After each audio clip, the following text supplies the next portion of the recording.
Hey everybody, Tom here with ProCalcs. We run the energy and load calculations that get homes through permitting all over the country. And honestly, energy codes are where I watch people lose the most money. One window number can fail an entire house. In this first part, I'll break down what an energy code actually is and the two ways your home can pass.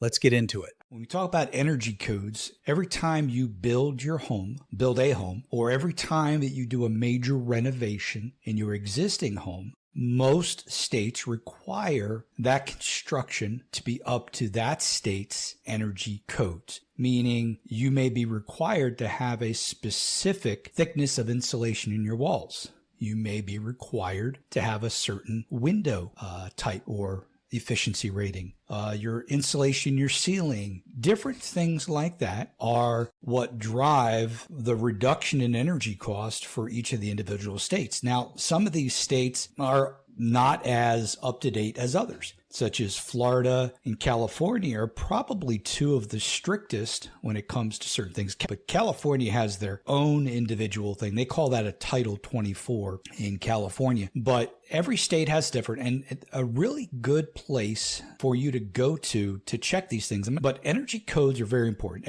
In Florida, every time a new home is built, an energy code, an energy calculation must be done. These energy calculations become even more intense, even more detailed, where you have to get into a HERS rater that actually comes out and rates each and every appliance in the home and the efficiency of the air conditioning and everything you do and input. However, all of this really is dependent on your budget too, because there's a lot of things you can do. You know, we can all go out and buy triple pane windows and we can all put R45 insulation. It's a matter of what you can afford, because those triple pane windows, they're not cheap. The code itself is the ICC, International Code Council. They are the ones that publish these different codes for everybody. Book in each state, and the title of the book is pretty much the same, Energy Conservation. But each state has its own year associated with it. So, every 3 to 4 years, they'll make some changes to the code for different purposes, things that they've learned. It's really good, especially if you're going to build your own home. Do not rely on your architect, your builder, your HVAC company, or even your HVAC design company to dictate to you. Now, certain states use two different forms of energy code, which will allow when you're building a new house, all of the construction components, the air conditioning system and whatnot are pulled into a software program. And we're going to use Florida as an example. And there's a couple different software programs in Florida that we use. And what we do is once we construct your house and do the load calculations and we determine the size of the air conditioner and the efficiency rating and all these different things, we're then able to bring that calculation into the energy software. And what the energy software is it's looking at the R values of the walls, the insulation values in the attic, the type of windows, the infiltration. It's looking at the SEER ratings, the HSPF rating. It's looking at your water heater.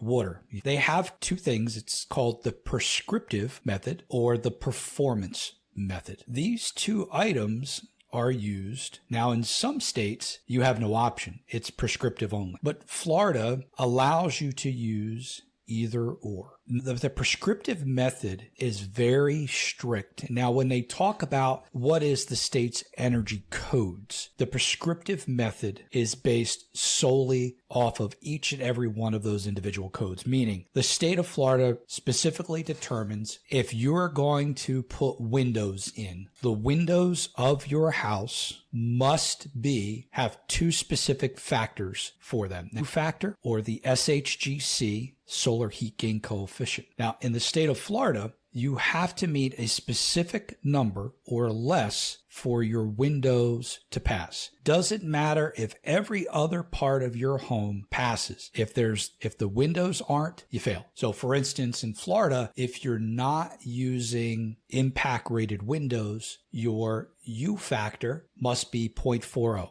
They have different climate zones, and you can go and Google climate zone map, and it'll show you all the states a map of the United States and all the individual states in there, and it'll show you the numbers for each of the zones. Now, when you go to the website that I'm going to give you here in a little bit, and you find your zone, for instance, Florida is in zones 1 and 2. In zone 1, which is all the way down at the very, very, very tip of Florida, Miami, the U factor is not registered. To get to the higher climates, climate zone 2, climate zone 3, and you could tell by the numbers that the higher the number, the farther up the United States climate zone is. Climate zone 2 is where they start at the 0.4. And then when you get into climate zone 3, it goes to 0.35. And then you have the solar heat gain coefficient. Obviously, the farther south you go, the higher, the better that number needs to be. So in Florida, in climate zone 1 and 2, basically all of Florida, that number cannot be any higher than 0.25.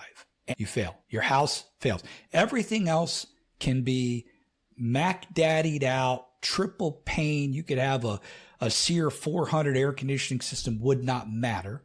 The prescriptive method in your state, if that's what they're using, and it's in Florida, it's called Form 402, and that's what it's called. If any individual component, if the air conditioner's not in conditioned space, in Florida, if it's not a heat pump, if the ducts aren't in conditioned space, if your windows don't meet, if your windows are greater than 20% of the wall surface area, all these individual things that are part of the energy code, if any one of them is wrong, the house fails. So it becomes very difficult for most builders to keep within a budget range. In Florida, what they have is they have a process, another energy calc called the performance method. Now, with the performance method, to put it in more simple terms, is if you take in a hat and the hat's the house, and you have all these pluses, meaning all these energy things in your home that are really efficient, that surpass the code, but you have some other things that are less than the code. They don't quite meet it. How many pluses do I have versus how many minuses? It's a little bit more. So if I have more pluses in energy conservation than I have minuses, I pass. When somebody comes to us and says, well, my builder, my window company said that I have to have, it's a non-impact window, so I have to be 0.40 on the U factor and I have to be 0.25 on the solar heat gain coefficient. You have to have windows that good if you don't have other things. If they wanted to have those windows which meet code, but they didn't want to put a heat pump in and they wanted to stay with 14 SEER, there's a good chance that they may not pass the house. And now not every house is the same. So I can have different houses with different square footages facing different directions. And one may pass easily with basic windows and a 14 SEER heat pump because of all the other components, because of the direction, because of the solar heat gain, because of all of these individual items, but the other one won't.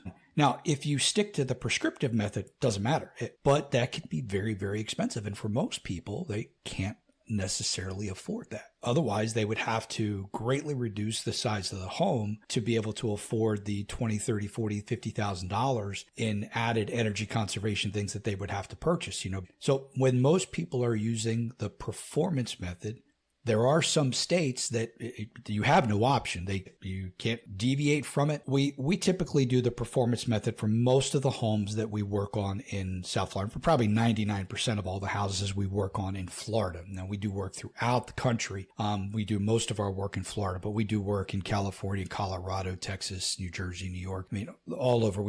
And you have to learn these codes, especially with California. California is very, very strict in their code. So there is no wavering. Everything has to meet this value, period, which in a way is good. Your water heater makes a huge difference. When we get to 40 or 50 gallons, but the minute you get over that 40, 50 gallon electric water heater, you end up having just tons of issues trying to get, some of these builders, they're coming in with these 60, 70, 80 gallon electric water heaters. And it's, wow. It's tough to get house to pass. So that's the foundation. What energy codes are and prescriptive versus performance. If this helped, hit subscribe so you catch part 2. And if you want us to run your numbers, head to ProCalcs.net. Thanks for watching, everybody.